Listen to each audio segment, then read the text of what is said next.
X आदमी London में पैदा हुआ, लेकिन जब उसे नोबेल पुरस्कार मिला वह अमेरिका की एक यूनिवर्सिटी में पढ़ा रहा था। एक्स आदमी का नाम बताओ।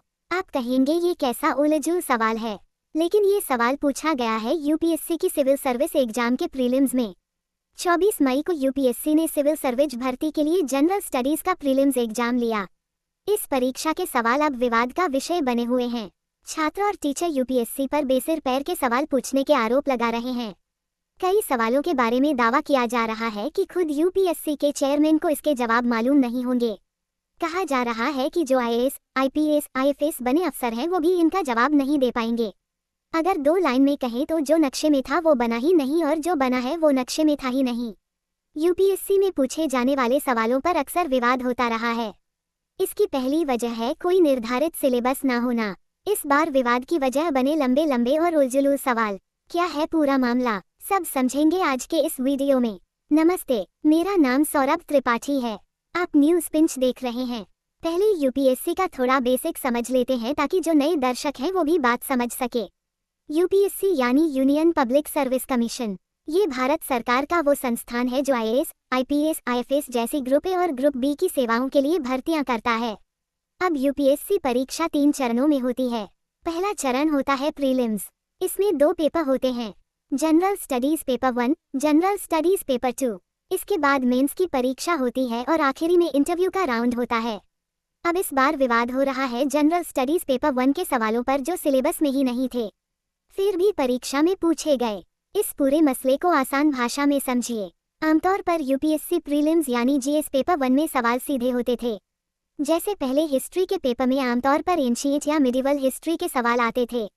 स्वतंत्रता संग्राम या राष्ट्रीय आंदोलन के सवाल आते थे, जैसे कि फॉरवर्ड ब्लॉक की स्थापना किसने की या 1857 के विद्रोह में अवध की भूमिका क्या थी। पॉलिटी में सवाल होते थे कि आर्टिकल 13 क्या कहता है। इकोनॉमी में सरकारी योजनाओं से सवाल आते थे। लेकिन इस बार जो सवाल मेंस की परीक्षा में पूछे जाते हैं वो प्रीलिम्स में पूछे गए। ऐसा दावा है। जीएस पेपर 1 में क्वेश्चन नंबर 72 से 77 तक इंटरपर्सनल स्किल्स, कम्युनिकेशन बैरियर्स और एडमिनिस्ट्रेटिव सिनेरियोस पर सवाल किए गए, जिनका जनरल स्टडीज के सिलेबस से दूर दूर तक नाता नहीं है। उदाहरण के तौर पर जीएस पेपर का एक सवाल देखिए। सवाल यह है कि एक बहुजातीय जिले में सरकार ने एक आदिवासी बस्ती के पास वेस्ट मैनेजमेंट फैसिलिटी के लिए जमीन आवंटित करने का फैसला किया। आदिवासी समुदाय विरोध कर रहा है। एक जिम्मेदार सरकारी अधिकारी के तौर पर आप क्या करेंगे? यह एथिक्स और गवर्नेंस का मिलाजुला सिनेरियो बेस्ड क्वेश्चन है जो आज तक जीएस के पेपर नंबर 1 में नहीं आया, ऐसा दावा है। इसके अलावा इंटरपोल नोटिसेस के बारे में सवाल था, जिसमें अलग अलग नोटिसेस को उनके काम से मैच करना था। एक सवाल ड्रोन टेक्नोलॉजी पर पूछा गया। अमूमन इस तरह से सवाल यूपीएससी के जीएस पेपर में नहीं पूछे जाते हैं। इन सब के अलावा एक और सवाल देखिए। 1 पेज लंबा सवाल, इसे तो पढ़ने में ही 3-4 मिनट निकल जाएंगे। नहीं भरोसा है तो ट्राई कर लीजिएगा। जबकि आमतौर पर माना जाता है कि एक सवाल के लिए छात्र को बम मुश्किल 1 मिनट 20 सेकंड का वक्त रहता है। इकोनॉमी में डिजिटल रूपी और यूपीआई के बीच सेटलमेंट मैकेनिक्स का फर्क पूछा गया है, और इन्हीं सब कारणों से सोशल मीडिया पर छात्र इसका जमकर विरोध कर रहे हैं। और यह विरोध केवल छात्रों तक महदूद नहीं है, बल्कि जो टीचर्स हैं, एक्सपर्ट्स हैं इस फील्ड के, वो भी इन सवालों को लेंदी बता रहे हैं। दृष्टि आईएएस ने इसे एथिक्स ऑफ प्रीलिम्स कहा है। मतलब कहा है कि प्रीलिम्स में एथिक्स की घुसपैठ हो रही है। उनका कहना है कि ये सवाल स्टैंडर्ड पिटी की किताबों से नहीं आते, इन्हें किसी टेक्स्ट बुक से रटकर नहीं हल किया जा सकता, तो इस तरह के सवालों का प्रीलिम्स में आना बहुत खटकता है। एक और बात सुनिए, परीक्षा के बाद हर कोचिंग इंस्टीट्यूट अपनी अनऑफिशियल आंसर की जारी करता है, लेकिन इस बार कोचिंग से भी पेपर सॉल्व नहीं हो रहे हैं, ऐसी बात भी आ रही है। इसलिए अलग अलग कोचिंग इंस्टीट्यूट्स की आंसर कीज में 12 से 13 सवालों के जवाब अलग हैं, यानी करीब 30 से 35 मार्क्स तक का अंतर सिर्फ इंटरप्रिटेशन की वजह से हो गया है। यानी टीचर्स भी 12-13 सवालों का सही जवाब एक जैसा जवाब नहीं दे पा रहे हैं। इससे पहले यूपीएससी सीएससी 2026 की ऑफिशियल नोटिफिकेशन में 40 से ज़्यादा स्पेलिंग, ग्रामर और सेंटेंस स्ट्रक्चर की गलतियां पाई गई थी।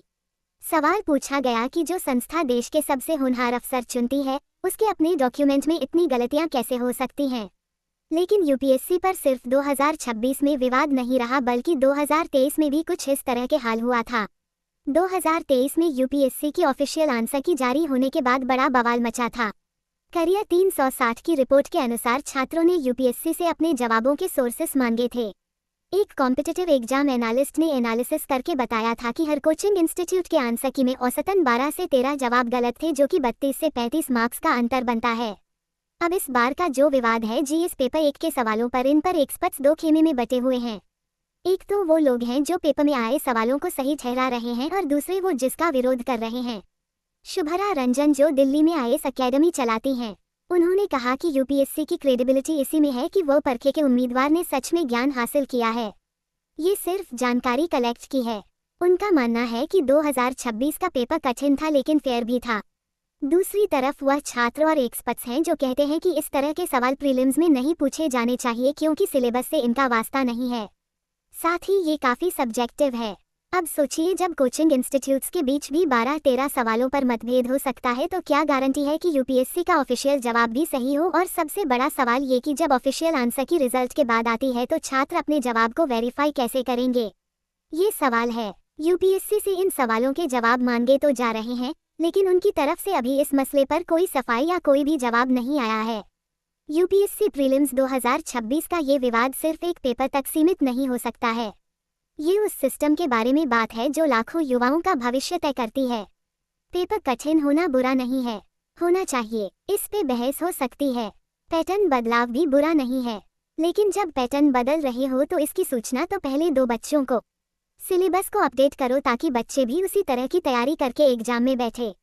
ऐसा नहीं कि यूपीएससी की तरफ से कोई सिलेबस जारी नहीं किया गया, लेकिन ये सिलेबस बहुत अस्पष्ट है। यूपीएससी के जनरल स्टडी के पेपर 1 में सिलेबस में कुल 7 बिंदु हैं। इसमें से एक आखिरी बिंदु है जनरल स्टडी। लेकिन जनरल स्टडी किस चीज़ की? इस बार पेपर में रक्षा के विषय पर 5 सवाल थे, ड्रोन टेक्नोलॉजी के बारे में, इंडियन आर्मी के कोर और कमांड स्ट्रक्चर के बारे में, हथियारों के बारे में। इस किस्म के सवाल कभी पूछे नहीं गए।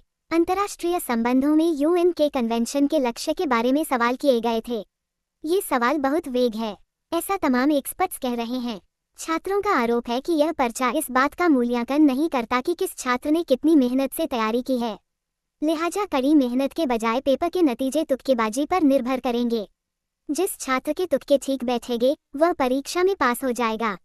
दूसरी तरफ एक तर्क ये भी दिया जा रहा है कि इस किस्म के पेपर कोचिंग संस्थानों की हेजमनी को तोड़ते हैं। कोचिंग संस्थान एक ही लकीर पर चलते नजर आते हैं।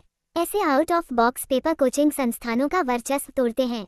ये बात भी सामने आ रही है, लेकिन यूपीएससी के हालिया पेपर में रटंत विद्या बनाम ज्ञान वाला तर्क ठूसना बेईमानी है। जिस तरह के सवाल इस पेपर में पूछे गए हैं उसमें से कई बिना सिर पैर के लगते हैं। किसी भी छात्र से यह कैसे उम्मीद की जा सकती है कि वो हर नोबल ओरिएंट की जीवनी याद रखेगा या फिर ड्रोन किस फ्रीक्वेंसी पर काम करता है, इस बात का पता होना चाहिए। यूएन की कृषि और पर्यावरण में हुए कन्वेंशन के कौन से 4 लक्ष्य थे, ये किसी भी छात्र को क्यों और किस लिए याद होना चाहिए। अगर यूपीएससी को सही में ऐसे छात्र छांटने हैं जो हर विषय का गहन अध्ययन करते हैं तो उन्हें एक स्पष्ट पाठ्यक्रम निर्धारित कर देना चाहिए। सालों मेहनत करने वाले छात्रों के साथ परीक्षा के नाम पर इस तरह के खेल नहीं खेला जाना चाहिए। तो यह है यूपीएससी प्री मेंस 2026 विवाद की पूरी कहानी। शेयर कीजिएगा इस वीडियो को। आपकी जो राय है वो भी कमेंट बॉक्स में जरूर बताइएगा। बाकी हमारी नज़र रहेगी यूपीएससी का अगर कोई जवाब आता है तो भी आपको हम बताएंगे। आपको लगता है कुछ हमसे छूटा है तो कमेंट बॉक्स में लिखकर वो भी जरूर बताइएगा। मेरा नाम सौरभ त्रिपाठी है। इस खबर को लिखा था हमारे साथी सूरज ने। देखते रहिए न्यूज़ पिंच। शुक्रिया।